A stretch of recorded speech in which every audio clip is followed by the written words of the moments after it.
Hello, hello, hello! Welcome to the Muse of Marital. This is your host, Mary, and today we are going to be starting a new series, Deca-Dence. At least I think that's how it's pronounced anyways. I do believe it's a play on the English word of decadence, which means to indulge of something on something, basically being spoiled. How that relates with the anime, we shall see if there's any sort of relation, right? And I'm sure that there are some new friends here that are the first time coming to my channel, so I'd like to give a quick introduction. Typically, I structure all my videos into 3 different parts. I'll have an introduction or a recap at the very beginning, my blind reaction in the middle part, and then finally at the end I will have my musing section, where I like to go a little bit more in depth into the world that this anime is building or the particular episode. Talk a little bit about what I like, what I dislike, try to go through the mechanics or concepts that the anime is trying to bring up, and lastly, maybe do some predictions to see how the anime will go. Typically, I mean, lots of times they don't turn out to be true, lots of times I am wrong, but that's part of the fun, right? And then there'll all be timestamps below, so just jump to whichever part that you fancy. So, as I said, this is the introduction section, so let's talk a little bit about this anime, right? So I read the synopsis of this, and I think that's basically what got me into it, combined with the key visuals. It seems to be a post-apocalyptic setting, which is something that I do like very much. And it's kind of got that steampunkish kind of vibe in a sort of way, where you have these raw metal machines and machinery and all that. So it piqued my interest, right? And it's got some pretty solid things going for it in terms of the fundamentals as well. The animation studio for it is not fun, Nut, which of course is the studio that made Yojo Senki and the Saga of Time the Evil. It's probably what they're most known for, and I think that's the thing that they're only known for. But I think that is an credential enough, right? So it's got a pretty good studio behind it. It is an original, by the way, so that's also kind of important to know. And by that I mean that it doesn't have a source material. There's no light novel or no manga that it's based upon. So the studio that's making it is pretty important in terms of the series composition as well. In terms of the other staff, the director Tachikawa-san, I think he's also the director for Mob Psycho 100 as well as Death Parade. So got some pretty solid titles under his belt as well. So looking forward to that. In terms of the voice actors and voice actresses, the female lead is being played by Tamori-chan, who is a newcomer, I guess you could say, a pretty newbie when it comes to the voice acting industry. She is being pushed a lot nowadays, though. She's like one of the rising stars. I believe she's from Sony Music. That's her label. So, well, some pretty solid talent behind there as well. So, in terms of fundamentals, it's got all these things going for it. Now, with that being said, a lot of originals from studios do turn out to be kind of sort of mediocre, right? You normally, up to now, with the originals that I've watched, a lot of them have really good concepts that they are using, but the execution just falls a little bit flat, where the pacing or the story goes all over the place and it doesn't turn into something coherent, right? So, is Deca-Dence going to be able to buck that trend and make something truly good? Let's get into it and find out. Alright, let's begin in 3, 2, 1, play. Oh, it was actually Kodakawa. Alright. Oh, it was actually by Kodakawa? I guess they're working together to make this. Or is this a Kodakawa original?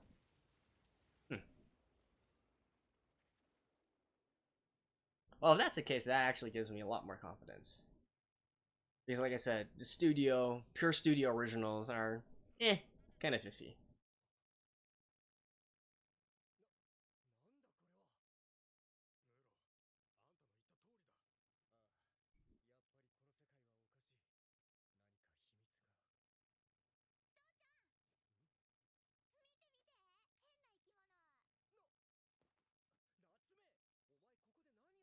Natsume.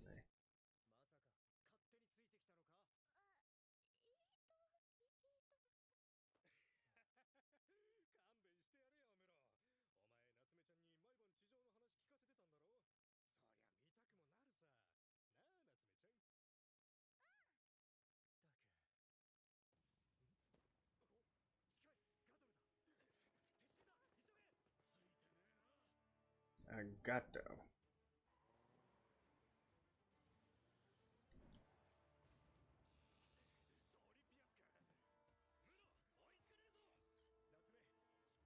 So I think this much I've read in the synopsis, right? That there's Beast, the Gears. I guess they're the fighters? Oof.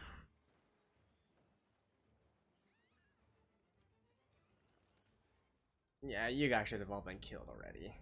No seatbelts or anything.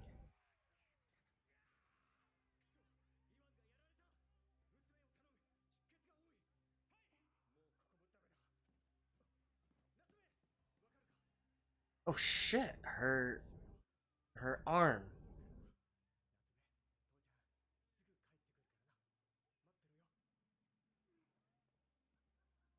Yeah, this is really not a place a child should be.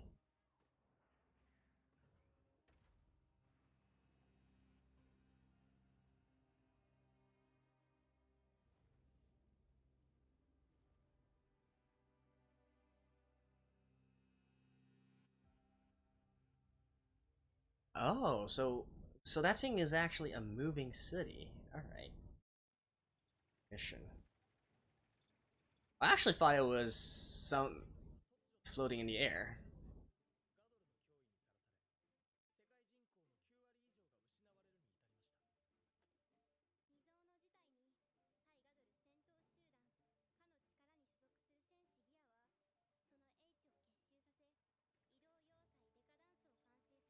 Oh, so this thing is called Deca-Dence.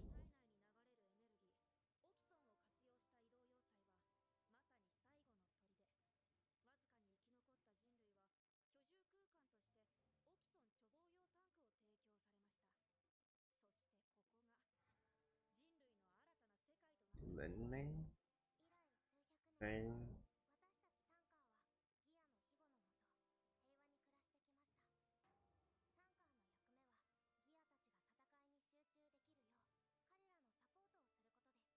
Like be tanks? Okay, this is the that's the girl, right? Yeah, that's Natsume.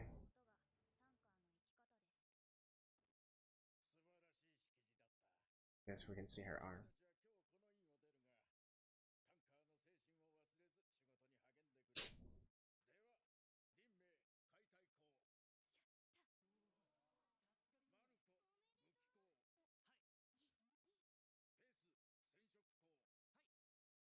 Wait, being a butcher is actually good?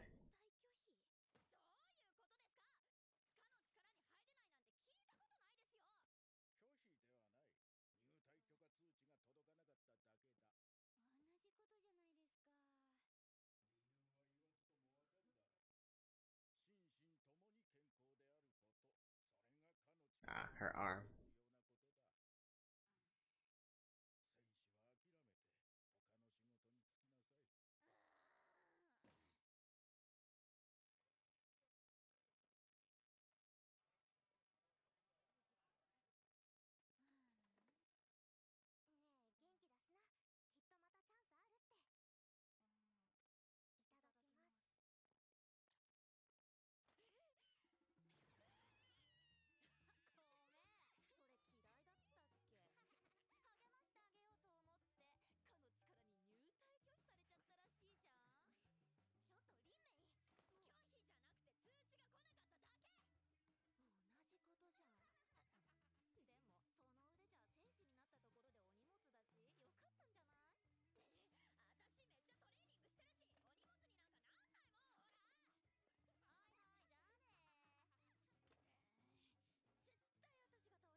Why is being a butcher considered a good job?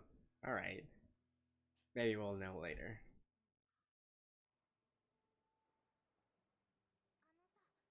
Do you like get to keep the best parts for yourself? Or something like that? The most juicy parts?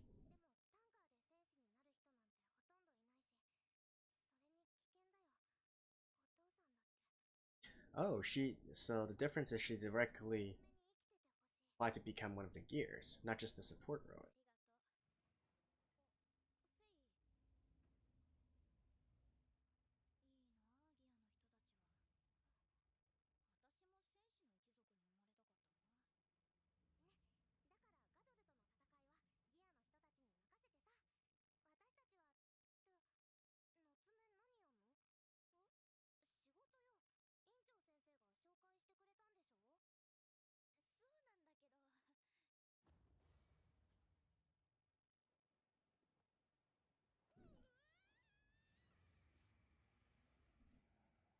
Ah, okay. So it is. I see. I see. Mobile Fortress Deca-Dence.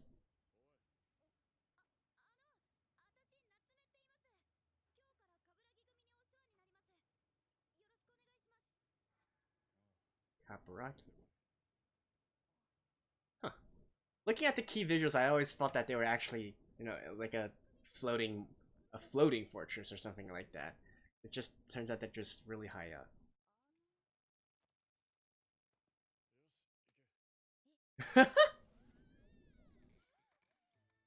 Oh, okay. Scrubbing the walls.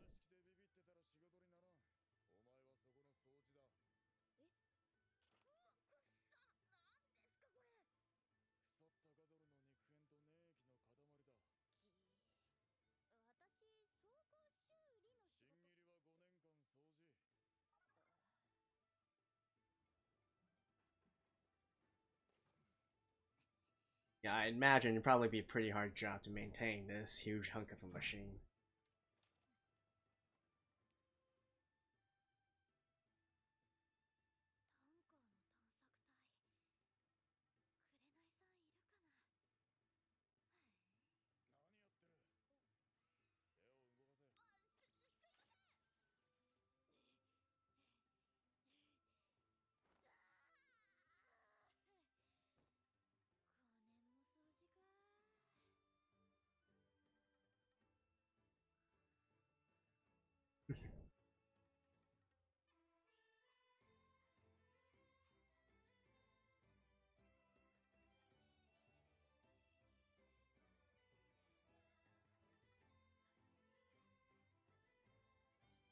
Eh.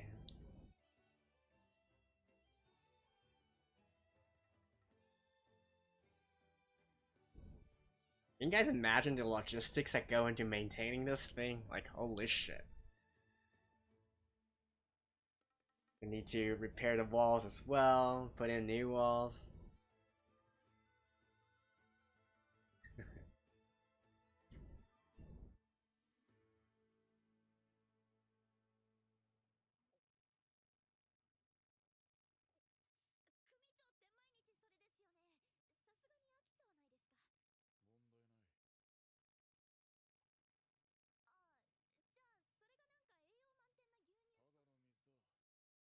Water and crackers. She's bored.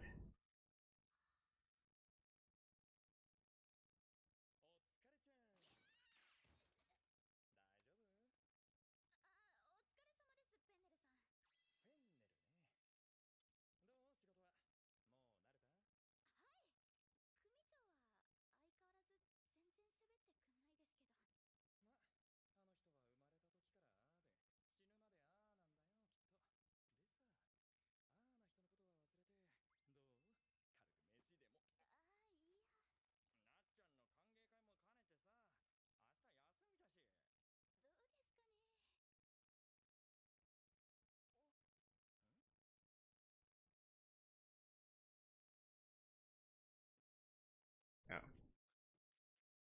turning it to him.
I like this girl.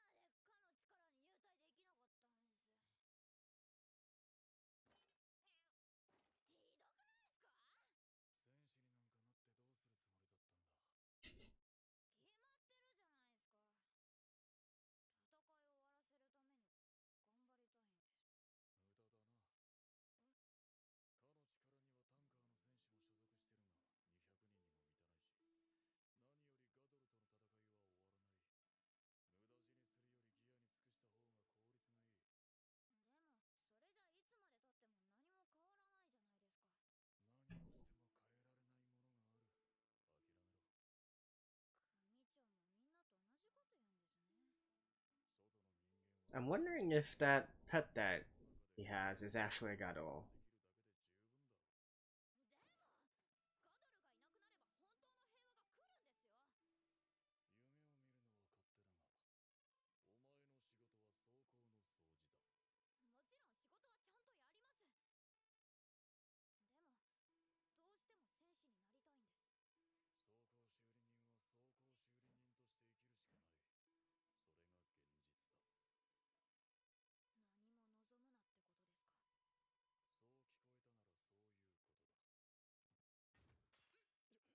Yeah, here it is.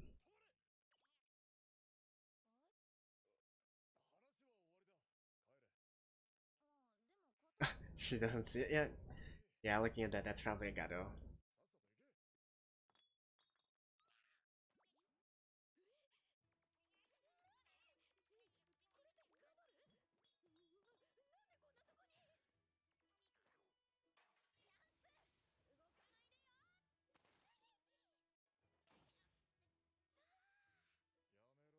Man, the falls that she takes are really exaggerated.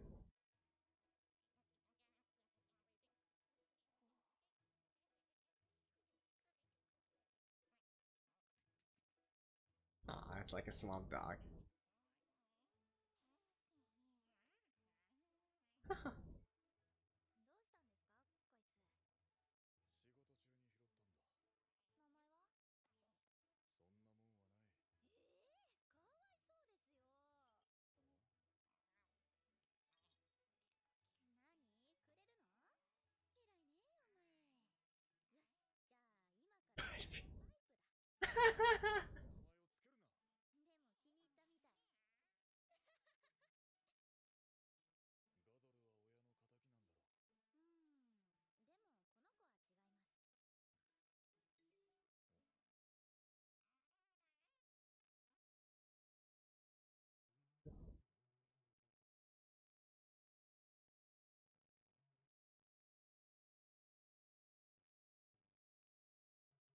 I couldn't quite see what flashed there on his heads up display.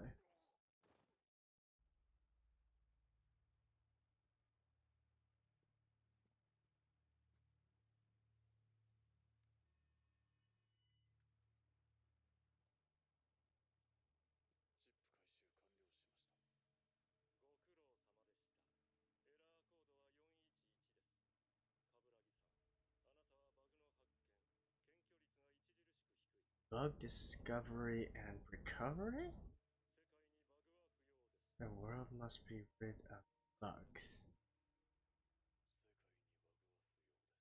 Wait, are they all androids?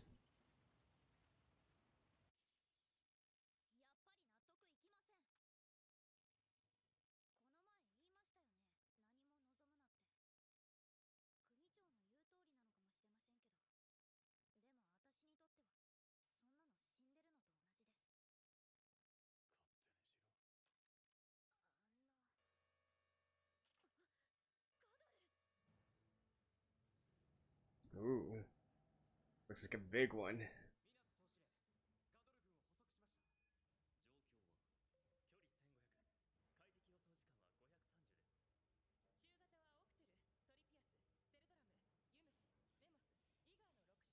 That's called. Oh god.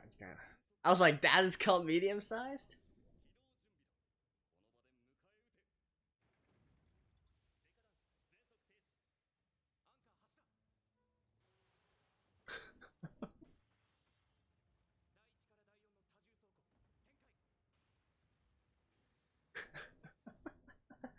Look how archaic that looks.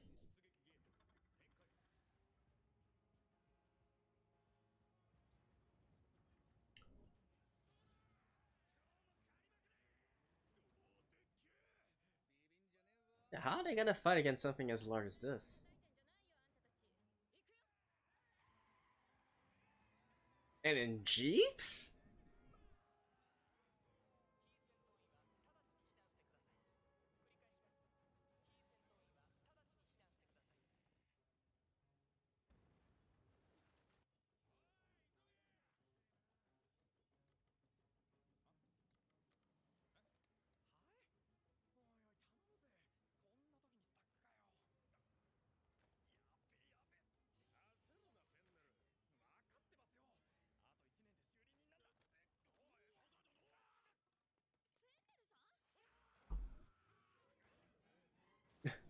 Oh.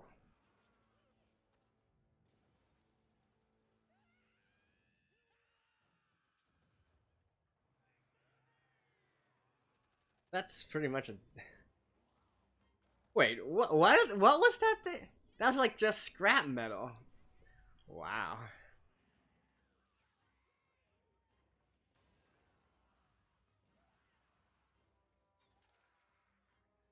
Oh.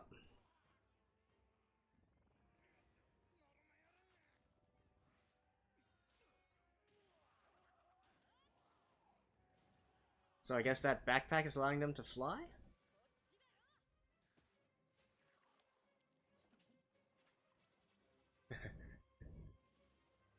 Kind of like Attack on Titan-esque, right?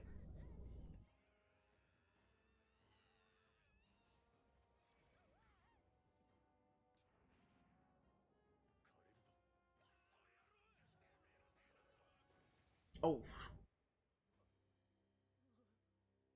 Oh, fainted.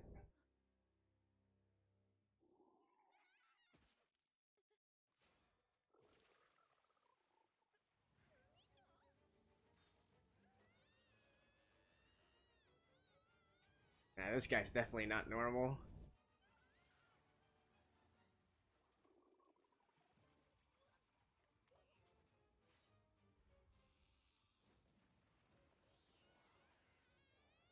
I want to know how that thing works. Like, it doesn't seem to rely on compressed air or anything. It's not a jetpack. An anti-gravity device?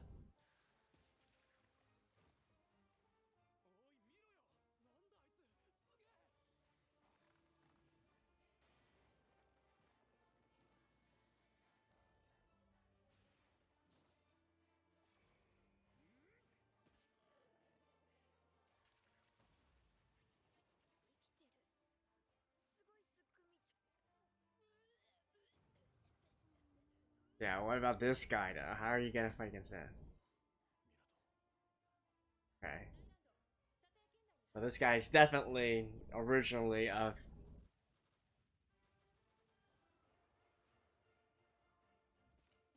higher status, I guess you could say.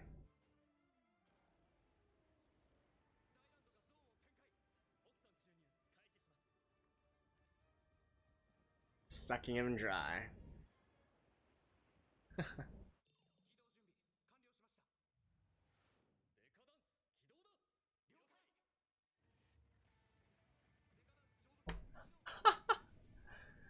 Oh my. Oh man, this reminds me of like Macross in a way.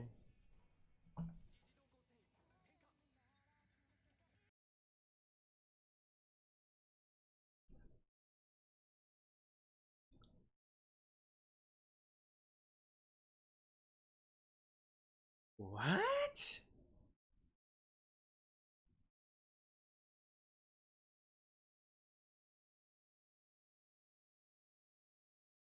Ah. Alright, CGI. Whatever.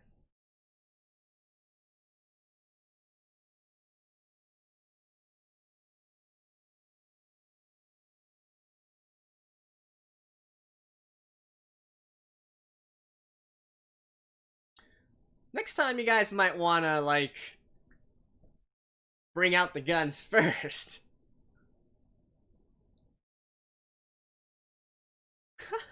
It looks like a tank.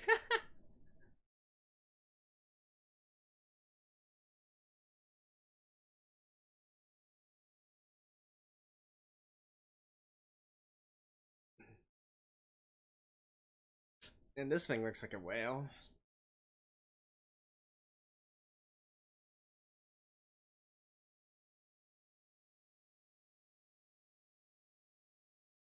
Fire!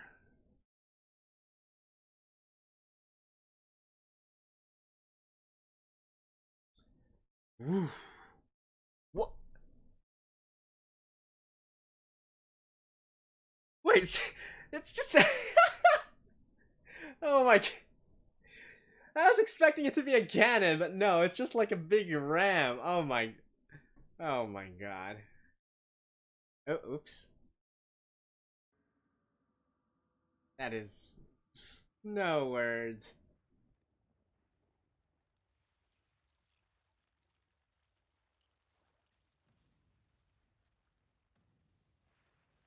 Yep.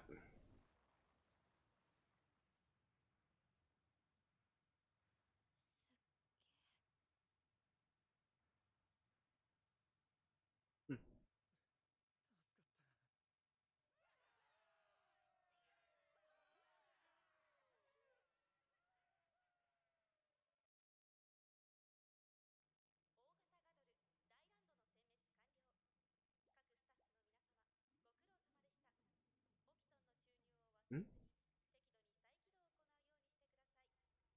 What the? What?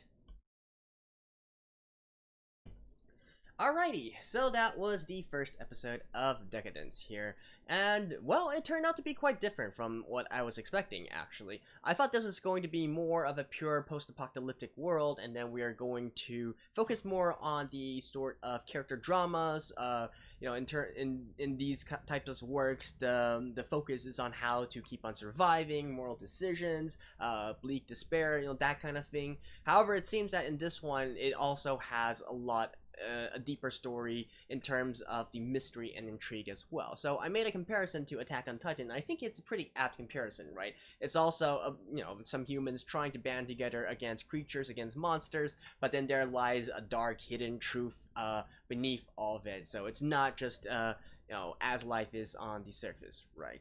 And what that exactly is, hard to say. Hard to say. One clue that we do have though happened at the very end of this episode, where we pan to these I don't know what you want to call it, these little strange looking creatures. I actually believe they are robots, and the reason for this is because whilst it was showing them, moving around and whatnot, it also panned over a specific symbol, a logo of some sort, which coincides with what we saw at the very beginning of the episode with Natsume's father, right?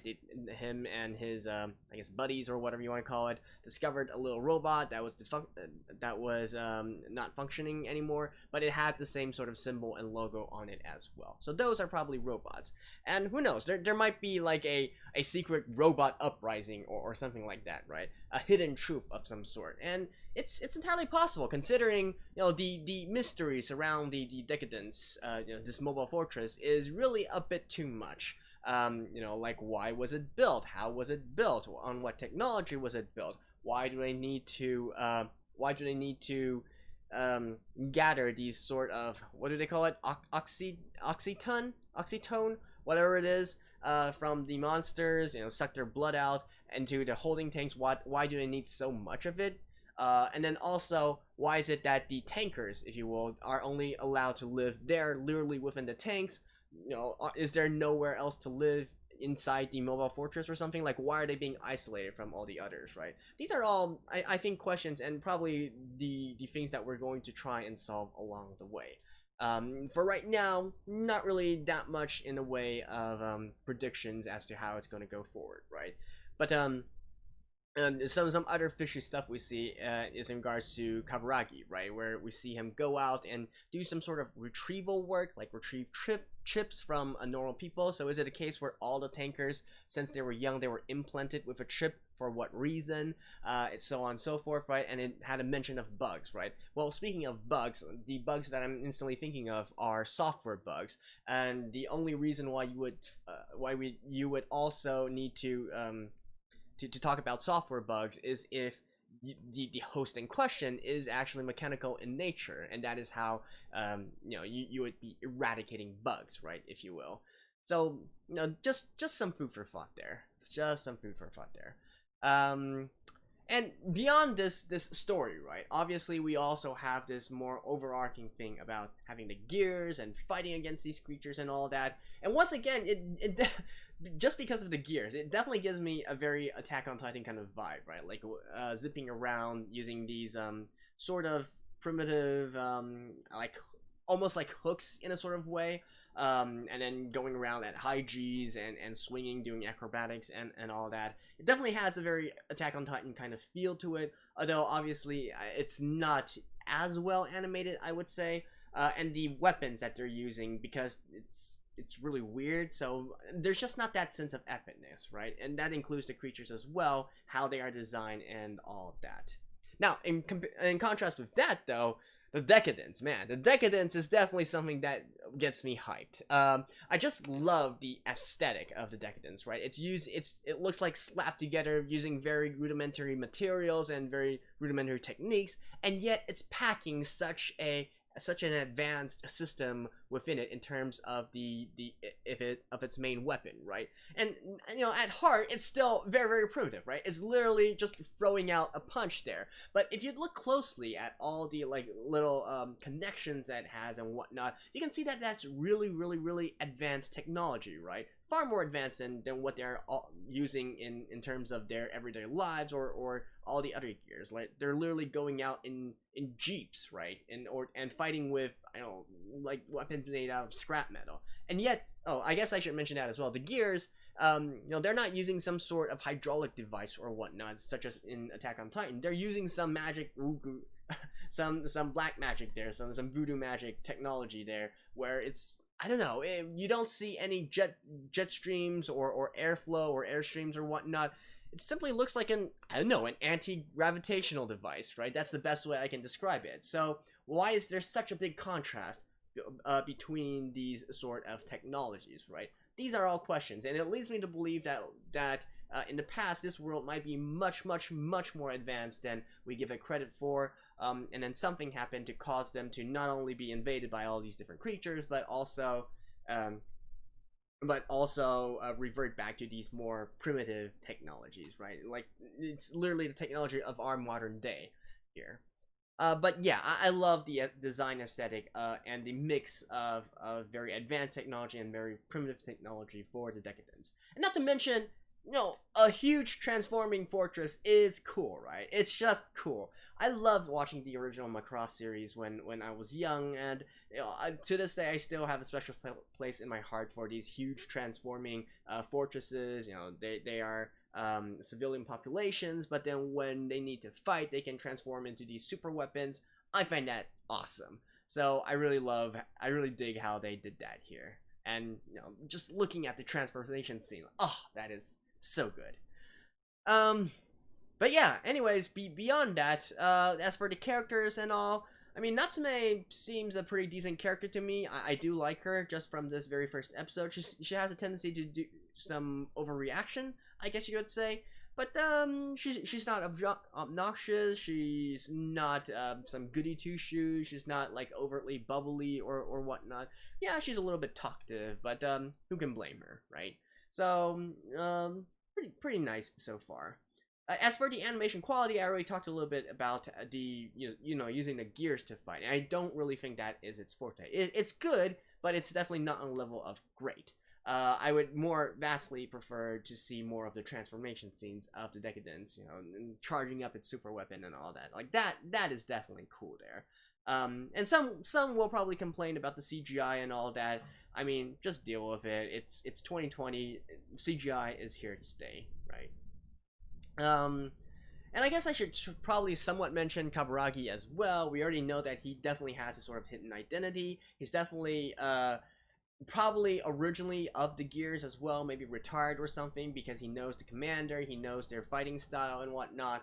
Yeah, that's probably it, right? And it would also kind of explain his hesitance or his pessimism at Natsume wanting to become one of the gears, one of the soldiers, and how she wants to do good for humanity, right? For the people in the Deca-Dence.